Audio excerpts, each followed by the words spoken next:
Major funding for these broadcasts is made possible by grants from Capital One Bank, New York Community Bank, Eastern Consolidated, M&T Bank, Sterling National Bank, Meridian Capital Group, Customers Bank, Ariel Property Advisors, Dime Community Bank.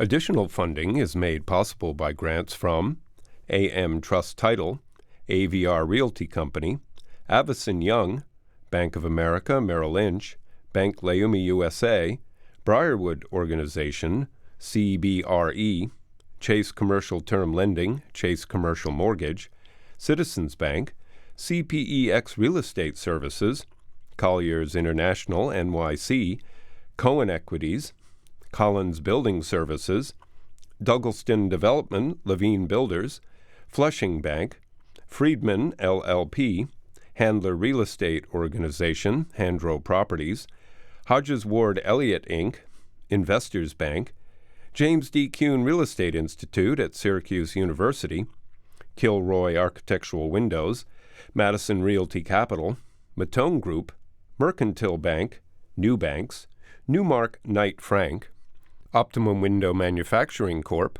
People's United Bank, Rockefeller Group, Rosewood Realty Group, SJP Properties, Stonehenge Partners, TD Bank, Terra CRG, the Meringoff Family Foundation, the Moynihan Organization, Moynihan Capital Partners, and these friends.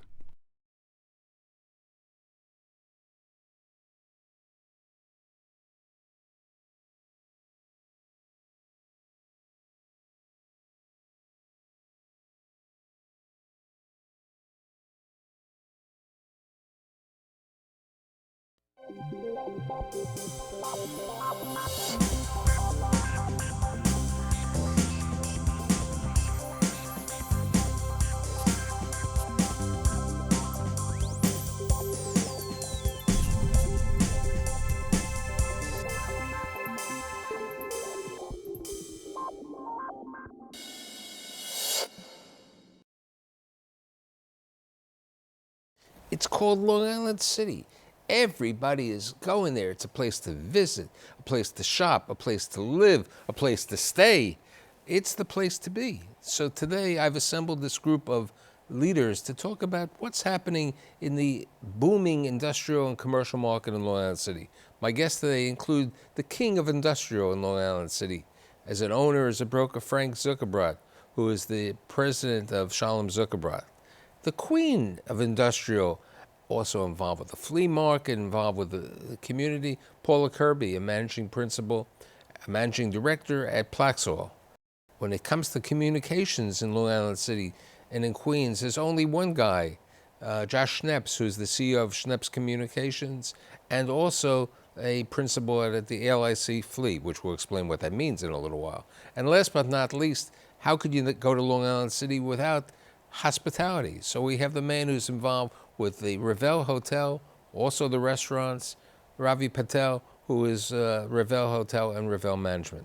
So your family has been involved with Long Island City for how many years? So my grandparents moved to New York in 1932. In 1938, my grandfather went off on his own business, and he settled in Long Island City in 1941.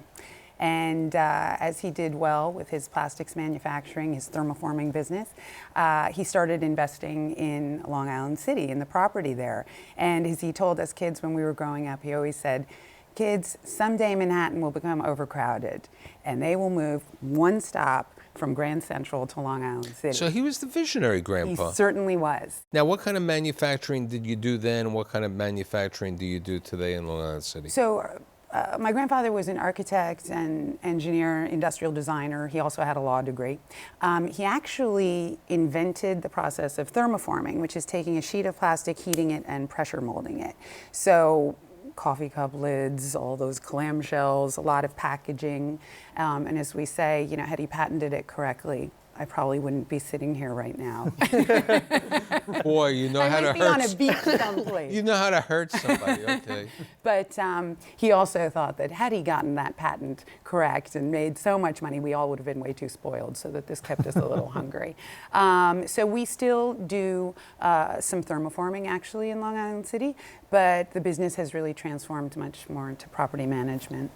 But we were saying before the show, talk about who's moving in the industrial. I want you and Frank to talk about who's moving into your industrial space as opposed to today, as opposed to 10 years ago, as opposed to 20 years ago. So I'll give the example of just one of our buildings. It's a warehouse right on Annabelle Basin. It was originally leased to Pepsi, and that was quite a long lease when they had the distribution center there and so on. When that lease finished, it then went to Hertz, where they kept cars and they would send them out to the agencies in Manhattan. And then when their lease came up, which was I would say 8 years ago or so, maybe even more recently, my brother, who was in the business, and my cousin really thought, maybe we should divide this space and actually see what other tenants might come in, more of the mix, be it artists, be it tech, and so on and so forth. So we now have this really interesting mix. One well-known studio artist, Adam McEwen. We have Teets Bacon. They do digital design, and they do a lot of design on computers and so on, and then they actually produce and manufacture in the back area.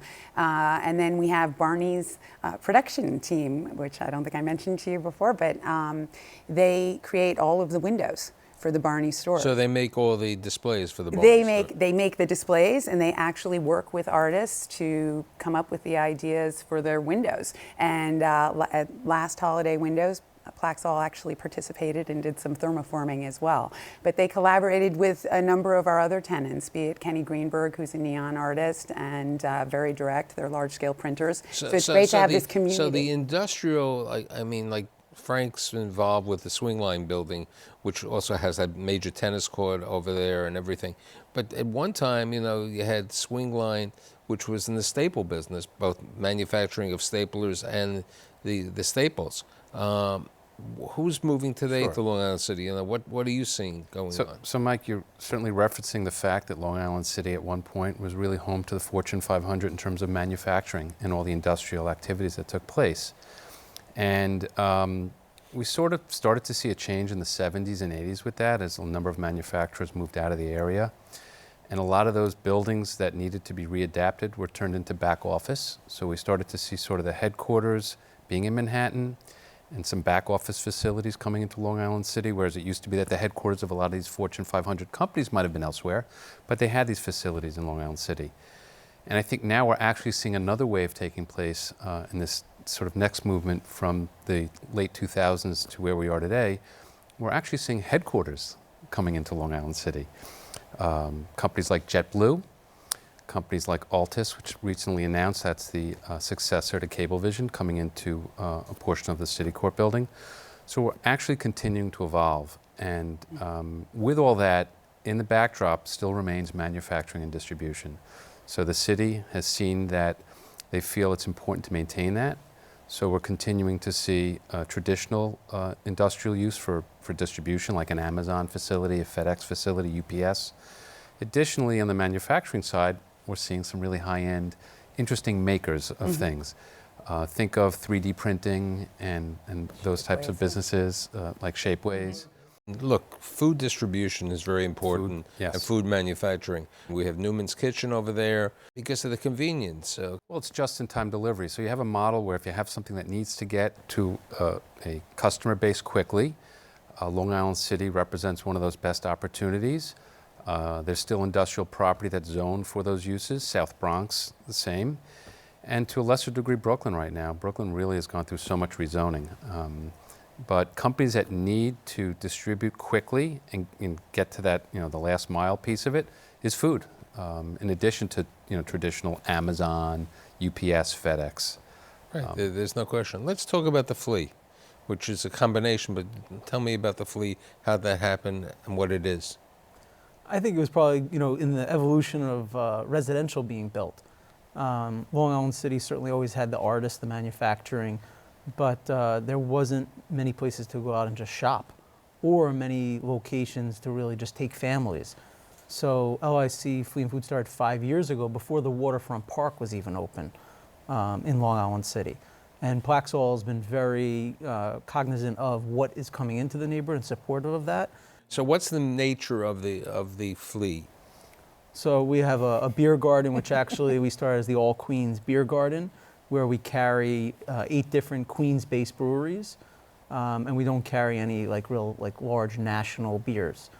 Right across the street from us is Rockaway Brewing Company, so it's kind of a natural to bring in local breweries for people to kind of explore what Queens has to offer. Are you selling kumbaka too? No, we haven't got that No, yet. because a couple of years ago I did a show, and I had we were talking about manufacturing, and I had a guy who made kumbaka in Long Island City. I think in the basement of his building in Long Island City. But I think the Farm Act helped Long Island with regard to wine.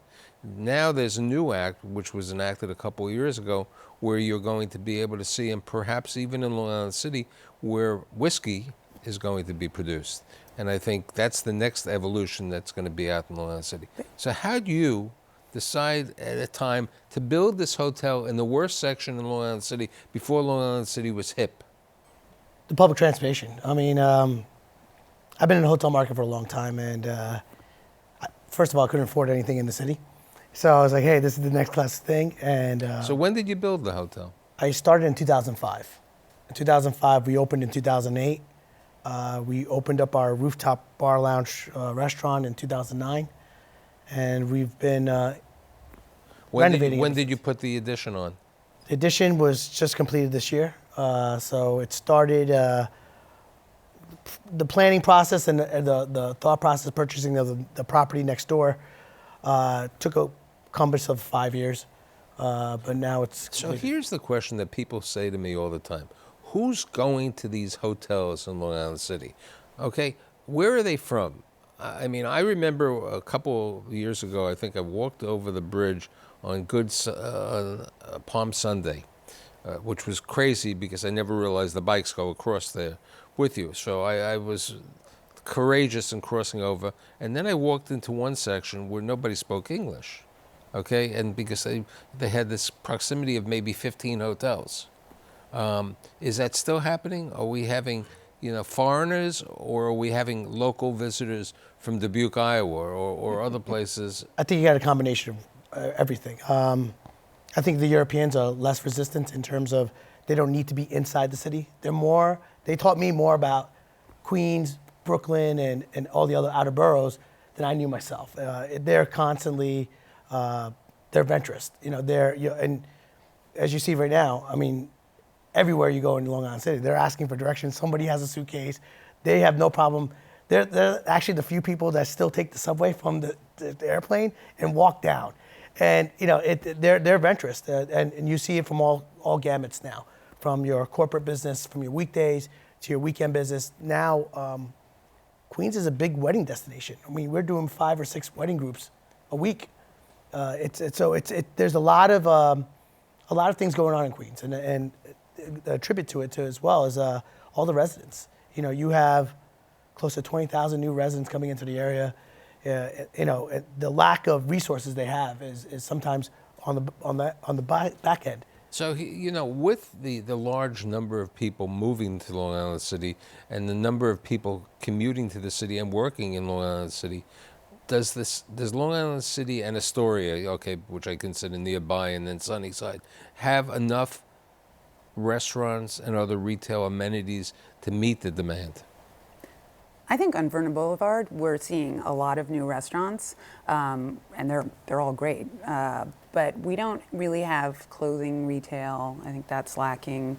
I don't know, what are some of the items that you're... I can speak a little to that. I mean, we do quite a bit of retail, and retailers tend to follow and not lead, and you really need that anchoring retailer to come in and help that develop. They also need larger spaces, and by and large, if you look along the Vernon Boulevard corridor, these are smaller buildings with smaller spaces.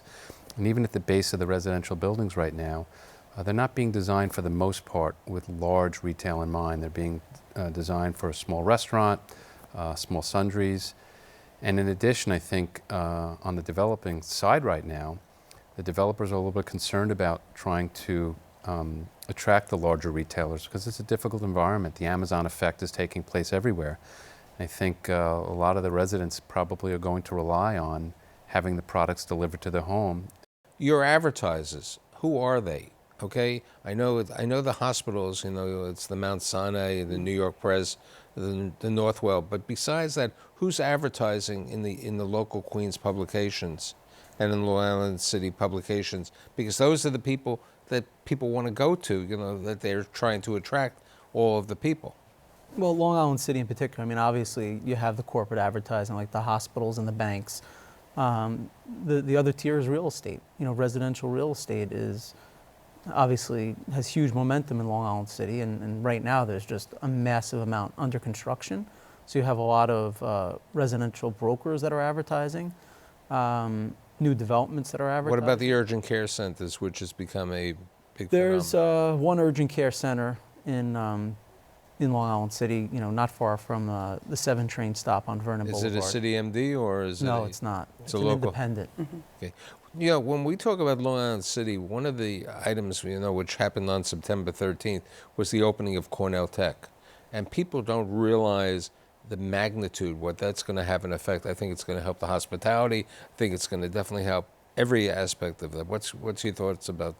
Oh, I think it's so exciting. I mean, already with a very small graduating class where they were at the Google offices, I believe, for the past. Yeah, they were at the Google building. And in this small graduating class, they've had 30 spin-offs already, and now, you know, it will just continue getting larger and larger now that they've opened the campus. And I think a lot of these people are going to look to Long Island City for their spaces because they're not the type of businesses that want to be in Midtown Manhattan. And the proximity is amazing. The ferry just opened up. So there's a ferry now that goes from Astoria to Cornell Tech to the end of our street, 46th Avenue, and then over to 34th Street and down to Wall Street. So from Long Island City, you can get to Wall Street in, I think it's just under 20 minutes. If you catch the right ferry. If you catch the right ferry. If you, No, but, no. you know, I if mean, you- but this is the circumstance with ferries. It's not like subways that you have the constant Yes. rotation on that. Okay, but part of I would assume you have a shuttle bus, right? We do. We have a shuttle bus. I actually live on the other side of the river. I live on 34th, and I just the technology nowadays. I mean, it tells you within minutes that the ferry's coming on board. You know, and you know, I think it's you know, the landing is actually really nice. You could grab a beer, you know, and you The go 34th Street landing. Yes, and it's a very quick ride over. It's very pleasant. But again, in the wintertime, it gets a little. It gets a little chilly. We have 8 subway lines crisscrossing through Long Island City. There's busing, obviously walking, and even with Uber, there's connectivity. So City there's Bike, so many. add City Bike too. City I Bike think also that's been a terrific. big improvement. Right. The only problem is the bikes go faster than the buses and the cars. And That's why they're going on the bikes. they're going on the bikes, but unfortunately the bikers couldn't care about directions or street lights, and they just go over there. Now, do you see more hotels opening up, Ravi? Unfortunately, we do. We see a lot in combination with the Airbnbs and all these new places that are being opened up. We see a handful. When you think it's going to stop, it doesn't. It just keeps coming. The problem is that not only do the outer boroughs experiencing a lot of volume, the city itself is developing a lot of products. What they're doing now, the new thing is take an office building, Midtown office building in the middle of a block, put 4 different brands there. You're seeing this all the time now. Right, but don't you have that right now in the city also? You have that mixed-use courtyard? We do, but it's not at the same magnitude. So let's say a lot of the hoteliers in Manhattan, what they'll do is get 4 different brands, same owner, 4 different brands. They'll use each person's reservation system until they're fully booked. So they're getting 4 reservation systems for pretty much. You know, with regard to that, you don't have a national brand. How do you attract your customers? A lot of it word of mouth. Of we advertise, you know, across the board. We're not just a place to. I feel brands are not as as people not as brand loyal as they once were. I think if you have the amenities and you have the things that they're looking for, especially when you're in a destination property like New York City, people know what they want. They're going to look for exactly what they want and they're going to book. Europeans been doing it for years. You know, there's plenty of places where I go, I don't even know if this brand is, but I like the amenities, I know what it looks like, and that's what I want. Let's talk about the big situation that happened over the last 5 years in Long Island City, the conversion of industrial to office. How do you see that? Who's moving in? I know that, you know, Macy's is moving in, Bloomingdale's, Ralph Lauren moved in certain markets. But the biggest question is there been too much conversion, or because, you know, it's a question of saturation with a point, Frank? Perhaps. Certainly that's been a trend all the way from the southwestern portion of Long Island City up to the northeastern portion into Astoria. And remember, Long Island City is actually a very large marketplace. It appears as if right now there are a number of large blocks of space that are being put onto the market by some pretty substantial developers. I mean, we have Related in the middle of 2 large projects right now near the LIE. We have the Factory and Fauci buildings, which have some large blocks of space, in particular in the Factory building. And over by Kaufman Astoria Studios, where my offices are, there are 2 new projects right now that'll bring online north of 100,000 feet of office space. So there's quite a bit coming onto the market. On the other hand, we have a WeWorks that opened up that's been successful.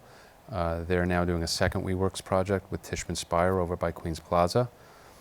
And we've talked about earlier about some of the larger corporations that are coming in and bringing their front offices in. And a really large one, which has gotten a minimal amount of press, is the Altus headquarters moving from Long Island to the Citicorp building. See, that's a I big think move. something which hasn't been discussed, which is important about companies relocating to Long Island City, especially my friend Paul, he never realized this, is the REAP benefit of companies of the relocation to Long Island City. It's a substantial benefit that cuts down your rent over there by the creation of jobs. So I think there's something over there. Have you created a publication specifically for Long Island City? Yeah, we've had one for maybe 8 years. It's called LIC Magazine. And then we have a separate one just for Astoria called Borough Magazine. You know, Astoria is a hidden gem that people don't realize, okay? You know, because it's been a community for years. It's something it's a market over there. How do you see Sunnyside? Any ideas about the thoughts about Sunnyside? Sunnyside's evolving. I'll add to that. Sunnyside, again, right off the number 7 subway line. One of the oldest, if not the oldest, garden apartment complex in the United States is originally Sunnyside Gardens. You have a lot of density there. You have value, although it's starting to trade off of Long Island City. But you can get larger pre-war apartments at a perceived value.